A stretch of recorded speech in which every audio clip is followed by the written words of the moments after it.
Think Less, See More podcast, episode 4. Today, we are speaking about Buddhism.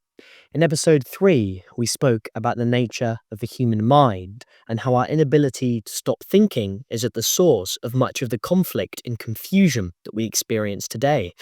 We also stated how these thoughts, images, words, ideas can be extremely useful, allowing us to understand the nature of what another has sensed without us having to sense it ourselves. Another can sense something, remember what they have sensed, and then explain to us the nature of what they sensed through the medium of language, words.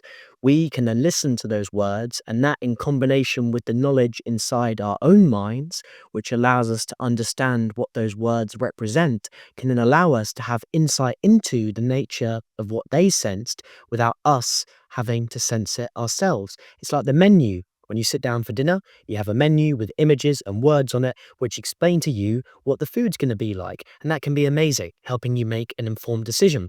However, as you will know, the ability of these words to explain to you exactly what that food's going to be like is limited. In order to understand, you have to sense and eat the dish for yourself, you see? And moreover, the menu may promise you this amazing, perfectly cooked steak, but in reality, you may end up with a chewy, fatty, overcooked piece of meat, which nobody wants. And this really articulates two things. Firstly, that the ability of words to explain the true nature of reality will always be limited, the ability of images and words to explain it, and that some of these images and ideas and words that we're presented with can have no ground in reality. People can lie, people can claim to have sensed and see things that never happened, you see? And that poses us two problems when we are only, or all these thoughts and images and words are always cycling through our minds. Therefore, our ability to understand the world will be limited in the same way the menu's ability to explain exactly what the menu's like will be limited. And also, people can lie. Some of these thoughts and images in our minds can have no basis in reality at all. Some of these beliefs that we have can have no basis in reality at all. And therefore, it makes perfect sense why we are so confused and lost.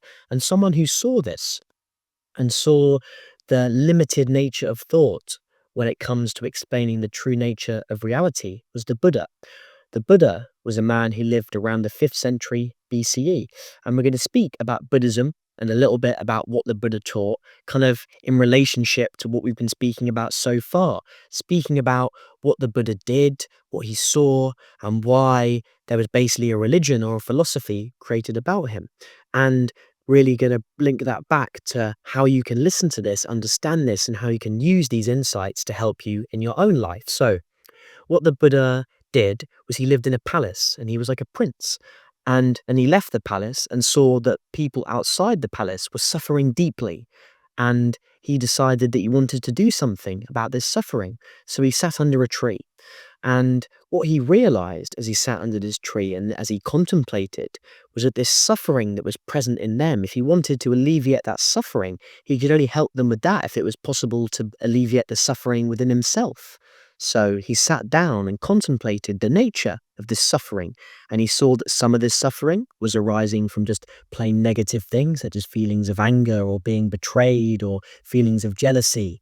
He saw that some of this suffering was arising from good feelings, from this happiness or a beautiful sunny day. It was arising from changing, rising from change, arising from this period of happiness ending and changing, or this sunny weather suddenly changing to pouring rain, and that was causing suffering. And also he saw that even these periods where he had insight into and understood and saw that the suffering was arising from these different sources, even those moments of insight were themselves impermanent, and therefore also included in the first noble truth, which is dukkha, or really, kind of commonly translated as suffering, but kind of should include overall dissatisfaction, impermanence, imperfection, everything that was causing the Buddha to not be completely, absolutely chilling is dukkha, essentially. And that's what he did. He sat down, and the first noble truth was to see this suffering and see how it was arising. And a really important part of that was not just to see it on the psychological level, but also see how it was inextricably linked to the nature of his body. The Buddha wasn't just someone who meditated upon all these crazy abstract ideas. He was also like a scientist, moving from fact to fact, just looking at the truths and working with what was real, contemplating what was actually taking place.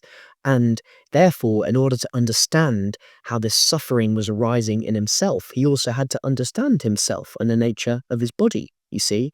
So, then, what he saw was that he was composed of these five aggregates, and understanding these five aggregates will help you understand the kind of process of looking deeply and insight. And you may not look deeply on the same level that the Buddha did with kind of the total bit of suffering, but it shows how when you just sit down and contemplate and look at the nature of how these difficulties, maybe feelings of anxiety or fear, are arising in your life, that then allows you to eventually transcend them. And we're going to explain what the Buddha did and how he sat down and how he alleviated, how he became free from this dukkha. So he saw this dukkha arising and saw that it was inseparable from himself, the nature of his body.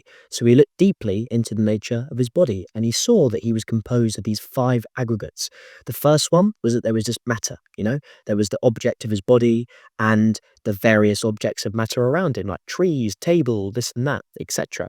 And he saw that what was happening was that there was the first aggregate of matter, and then that his body had these sense organs, like the eyes, ears, mouth, nose, and then like the tactile, receptors in your skin that allow you to feel things. He saw that he had these sense organs.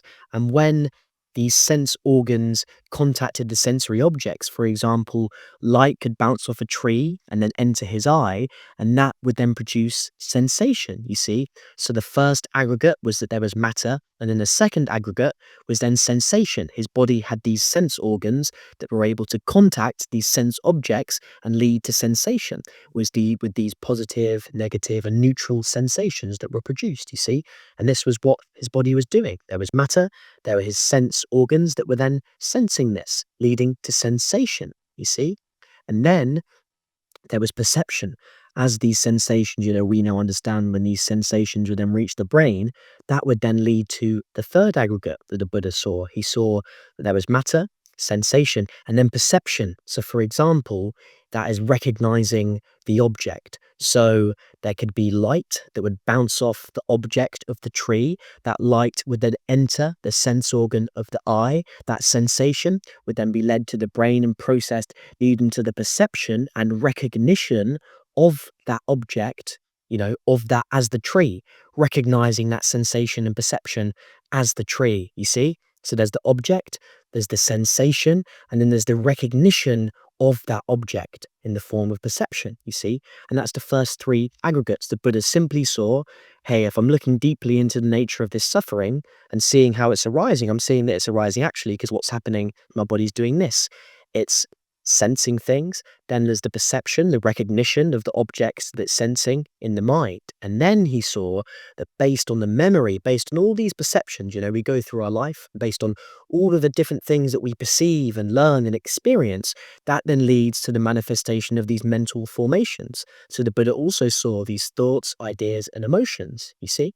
And these are the mental formations. So the Buddha saw how there was his body was sensing, there was sensation, there was then the perception of these different objects and, perception of different things that he was sensing. And then based on those perceptions, there was then the manifestation of all these different thoughts and ideas that he had sensed and listened to and heard and memories of things that he'd experienced. And, these thoughts, there was these mental formations that were arising based on what he'd learned, sensed and perceived. You see, it was very simple. He saw this kind of flow and how this was leading to him to suffer.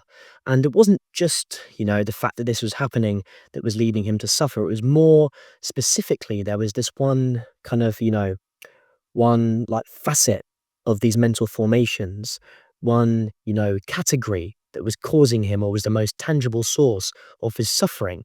And what he saw was that, like I said, we have the matter, the sensation, the perception, the memories of the different perceptions, which then would manifest as the thoughts. Remember, we spoke about these thoughts and ideas being a reaction to the present moment based on memory, based on things we had perceived. There was then all these mental formations going on in his head, which included emotions. Some of these emotions may have been conditioned And in response to other mental formations, you may think something and feel something, or he may have like sensed a danger, like you sense a dangerous animal, you perceive it as a bear, and then that leads to the emotion of fear. And those are the mental formations that he could see, which would be in the fourth aggregate that made himself up. But there was a key part of these mental formations, which was the mental formations of volition, which kind of represents the mind's active intention to react upon a certain experience. So we experience and perceive things, and there could be certain mental formations, but there was this little category, which is the part of his mind that wanted to act upon an experience and really led to there being this sense of a separate self that was acting upon the certain things were happening. You understand? So, for example, when he felt something pleasurable, he could see this mental volition was what was wanting to hold on to that pleasure. Something feels good, I want that. Something felt good before, I want that again. Or when there was an unpleasant situation, it was what would want to avoid it or resist it. Something bad was happening, I want to resist it. I'm scared, I don't want to feel scared. You see, that separate self that was then acting, wanting to hold or push away or just feeling impartial, that was the source of volition. And he saw that that was the source of his suffering, you see? So there's also the fifth aggregate, which is like the consciousness, like our conscious awareness of the sensation, the perceptions, and the mental volitions. But to keep it simple, we have the different types of suffering that the Buddha saw rising from these different things. And then he saw how this arising of dukkha was based on his body sensing, perceiving, there being mental volitions, and then there being these mental volitions of holding on, you see, of wanting to act upon, being separate from, holding on to this, wanting this, not wanting that. So the first noble truth was that he saw this suffering. And then the second noble truth was that through seeing the nature of this suffering, the different kinds of suffering and how this suffering arose through the sensation, through the matter, sensation, perception, and then mental formations, as well as the consciousness, he then saw how the most tangible source in his mind was this volition, which can also be explained as desire or attachment. This part of his mind which was wanting something to be like this, desiring, a situation might be like this, but it wanted something else, or a bad thing was happening and it didn't want it to happen, you see? It was the part of him that really formed this sense of self. Was that mental volition? Was the part that acted upon things? Was the part that was responsible for wanting something to be different than how it actually was? Wanting to become this, you see? Wanting this thing to exist or that thing not to exist. And that desire was the root cause of his suffering. And that's how we can really use this metaphor to understand things in our own life. We need to do the first noble truth, which is recognize that something's wrong. The Buddha recognized dukkha, suffering. The second noble truth is then, through looking deeply into that, we can see what's the most tangible source. And then we get to the center of it. Like I said, with the anxiety in the previous episodes, if I feel anxious, by having that space and that awareness to look deeply and contemplate and be aware of that anxiety as it's happening in the present, I could then see that my self-hatred was at the center. And once I get to that tangible source, then I could feel, understand that hatred, alleviate that hatred, and then uproot and be free from that suffering. And that's what the Buddha did. You see, he saw how this desire, wanting something, we suffer because we want something to be different from how it is. And the distance between the reality of what's happening and then what the I, the me, the volition, the attachment wants to be, that's what causes us to suffer. You see? And that's what the Buddha did, you see? Saw a problem, became aware of what was at the center of the problem, and therefore could uproot it. We have the first noble truth, the suffering, the second noble truth, that this desire, this sense of there being this separate self who could hold on to and push away and want and be attached to, that was what was causing him to suffer. And he also saw that even that sense of self was also, part of the fourth aggregate. It was just a mental formation. It didn't really have a true basis in reality. And we're going to elaborate upon that as we now go to the third noble truth, which is the Buddha saw that by seeing the arising of suffering and understanding its nature deeply, like I explained in the first and second noble truth, he also saw the cessation of dukkha by seeing, remember I said with the anxiety, by seeing how it arose and how the center of it was this self-hatred and uprooting and feeling that, you then see, by seeing the nature of its arising, you also see the nature of its cessation. You see? And that's what the Buddha did, but more deeply in the general in the general level of all the suffering and dissatisfaction in his mind, as opposed to a specific thing.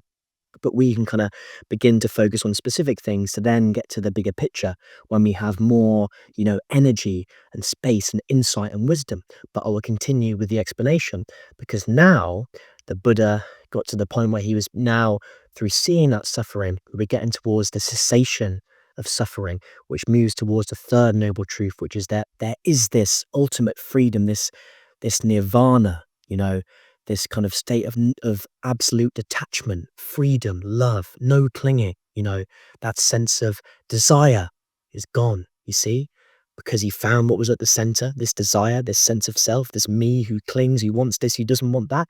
That was the source. And by nirvana was that by seeing how that arose, he could then see how that could end through this detachment.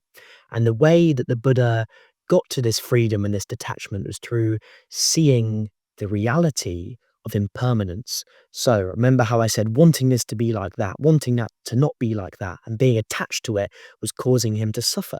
The Buddha saw that it didn't matter, even if this thing that he wanted to be like this did become like that, it would eventually change. He wanted this to be like that, and then it would be, and then it wouldn't be. Remember, there was that suffering caused by something being good and then being bad. Or he'd want it to be like this, but it wasn't. But what he saw is that it didn't matter what these objects in the real world were, all these feelings in his mind, they were all impermanent. And this was the beginning to him becoming, as opposed to being attached, to becoming detached, you see? Because by seeing that no matter what it was, it would always, in the same way he saw the dukkha rising and ceasing, everything that he could sense, everything that there was, also bared the mark of impermanence. He saw that it would arise and cease. And then that allowed his mind to become detached. He could basically be like, because it's going to arise and cease anyway, and because I'm going to die anyway, I can just be free from it, you see? Not in a not caring way, but just in a simple way, by fully understanding it. There's no need for there to be that attachment, and there can be that freedom, and that desire can begin to fade away. And moreover, a lot of this attachment was arising from this sense of ownership, of being this and being in control and being this separate I. But also by seeing that everything was impermanent and unchanging, it also made him realize that, there was no part of himself that he could really call me or mine. All of these mental formations and thoughts were all changing, even though he felt like there was this kind of person behind it that was constant and was in control and was clinging and wanting this and not wanting that. That was still just an illusion, you see? Because everything being impermanent, therefore nothing has a solid, unchanging self. And it's only our impression, that mental formation of there being this solid, unchanging self, that causes us to suffer. For example, the tree doesn't exist by itself as a solid, unchanging object. The tree is interdependent, arises interdependently based on the sun, the soil, the rain, the air, you see? And by the Buddha seeing that, he saw that everything arose and ceased and was impermanent, and therefore didn't have this kind of this unchanging self. So it wasn't just that there was, he made himself detached. He realized that there was nothing to be attached to in the first place, and even within himself, he didn't exist separate from everything else. His body arose interdependently based on everything, and therefore there could be this ending of fear, as there was now this realization that there wasn't even this solid, unchanging self to die. Obviously, his body would die, but that sense of there being this me who was the one who holds on, the one who doesn't want this and wants that, as that could fade away, and by seeing the impermanence of all things, that they arise and cease, you can be free and not attached to them. You feel a certain way, it's going to end. You still feel it, but you could have that detachment from it, because you just know that it's going to end. And at the same time, there's the real uprooting of a lot of that fear, because you understand that you're just part of everything. There's nothing to be afraid from. There's nothing there's nothing to be gained and nothing to lose, as there's no real unchanging you to hold on and be attached to it anyway. And that's something that will only really start to make more sense as you meditate more. But the Buddha saw the truth of this, and that was then the third noble truth of this nirvana, where all of these pleasant, unpleasant, and neutral sensations just ceased to be. There was no longer this labeling, this is good, I want this is bad, I don't want that. All of those labels and that attachment to, all these ideas and viewing it in certain solid ways, which is the I, that I want this to be like this is like that, I believe this, I believe that. When he was able to be free from that, then he wasn't suffering anymore. You see what I mean? Because he wasn't really, he wasn't labeling this sensation as, oh, I like all this, perception as I like this, I want this, or I don't like this, I don't want that.